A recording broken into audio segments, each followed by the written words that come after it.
ሰላም ለእናንተ ውድና የተከበራችሁ የቻናሌ ቤተሰቦች በያላችሁበት ሰላማችሁ ብዝት ይበልልኝ። የጨሪቃ ፋሚሊ ቤተሰብ የሀይሚዬና የብሩኬ አድናቂዎች ወዳጆች ለምታበረታቱኝ እጅግ አድርጌ አመሰግናችኋለሁ። እንግዲህ ዛሬ ሀይሚዬ አትበገሬዋ ጀግናዋ የትንሽ ትልቅ አስተዋይዋ የተለያዩ መልእክቶች በኢንስታግራም ላይ እየፖስተች ነው።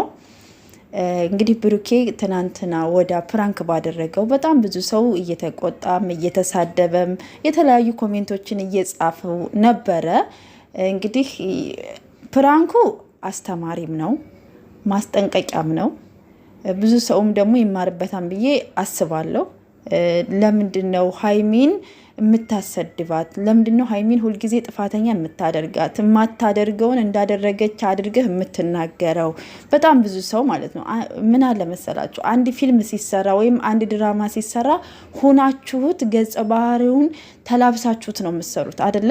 እንደዛ ካልሆነ ያ ነገር እውነተኛ አይደለም ማለት ነው። በቃ አሁን ብሩኬ እውነተኛ አፍቃሪ እንደሚቀና ሆኖ ነው በቃ ሲተውን የነበረው ማለት ነው።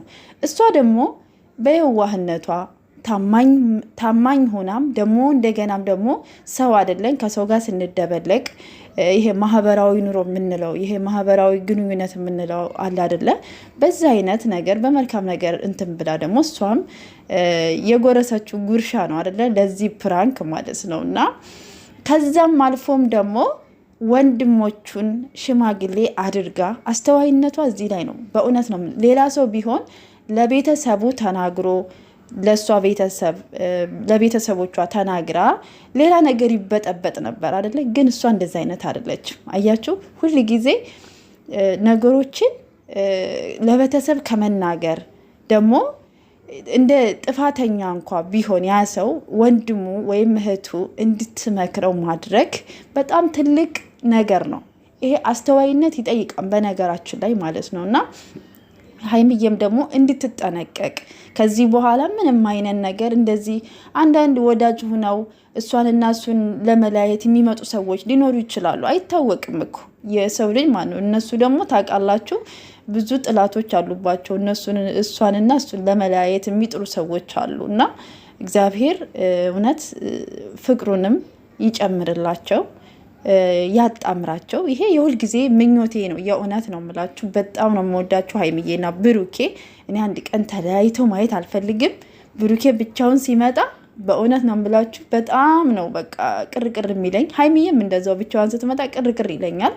ሁለታቸው ባንድ ሆነው ሲመጡ ደግሞ ደስ ይለኛል ብታው ማለት ነው። እና የጨሪቃ ፋሚሊ የሚፈልገው የነሱን ፍቅር የነሱን አንድነት ነው። እና የምትሳደቡ ሰዎች ደግሞ ከምትሳደቡ ይልቅንስ እንዳስተካክሉ፣ አይ ብሩኬ እንደዚህ አይደለም ትክክል አይደለም ይሄን ነገር አስተካክል እንደዚህ አታድርግ ብላችሁ ብትጽፉ፣ ሀይሚዬም እንደዛው ስትተውን ስትናገር ፕራንክ ስታደርግ ሁና ነው የምታረገው። ታውቃላችሁ የብሩኬን ጃኬት ነው የምታስጥለው አይደለም? ስለዚህ ባትሳደቡ ጥሩ ነው። ብትመክሯቸው፣ ገና ልጆች ናቸው፣ ገና ወጣቶች ናቸው፣ ገና ብዙ መንገድ የሚሄዱ ልጆች ናቸው። እና እሱ ስበብ እየፈለገ ነው ሊለይሽ ስለፈለገ ነው እያላችሁ የተለያዩ የሆነ እንዴት አይምሮ እንትን የሚበጠብጥ ነገር ባትጽፉ ጥሩ ነው ብዬ አስባለሁ። እነሱን የሚያግባባ እነሱን ግንኙነታቸውን በደንብ አድርጎ የሚያጠነክር ኮሜንት ብትጽፉላቸው መልካም ነው ብዬ አስባለሁ። ውድ ቤተሰቦቼ እና የጨሪቃ ፋሚሊ ደግሞ በጣም ነው የማደንቃችሁ፣ በጣም ነው የምወዳችሁ እህቶቼ፣ የስደት እህቶቼ፣ የእውነት የሰውን መለወጥ የምትፈልጉ ሰውን የምታበረታቱ በእውነት ነው የምላችሁ። እኔ ስለ ሀይሚና ስለ ብሩኬ ቪዲዮ ስሰራ ላይክ የምታደርጉልኝ በርቺ የምትሉኝ የእውነት በጣም አድርጌ አመሰግናቸዋለሁ። እግዚአብሔር ያክብርልኝ ማለት ነው። የእውነት እንጃ አላቅም። አንዳንድ ጊዜ መወለድ ቋንቋ ነው የሚባል ነገር አለ እና ትክክል ነው። የእውነት ዩቱብ ላይ እንደዚህ እንደዋዛ መጥተን ግን ደግሞ ለምታበረታቱን አይዟችሁ በርቱ የምትሉ እህቶችም ወንድሞችም አላችሁና በጣም አድርጌ አመሰግናቸዋለሁ። ውድ ቤተሰቦቼ እንግዲህ ሀይሚዬና ብሩኬ ዛሬ በፍቅር በአንድነት እንደሚመጡ ተስፋ አደርጋለሁኝ። ለዚህ ቻናል ደግሞ አዲስ ይሆናል ሰብስክራይብ እያደረጋችሁ አበረታቱኝ። እወዳችኋለሁ፣ አከብራችኋለሁ። ኑሩልኝ ለምታበረታቱኝ አመሰግናለሁ። ሰላማችሁ ብዝት ይበልልኝ።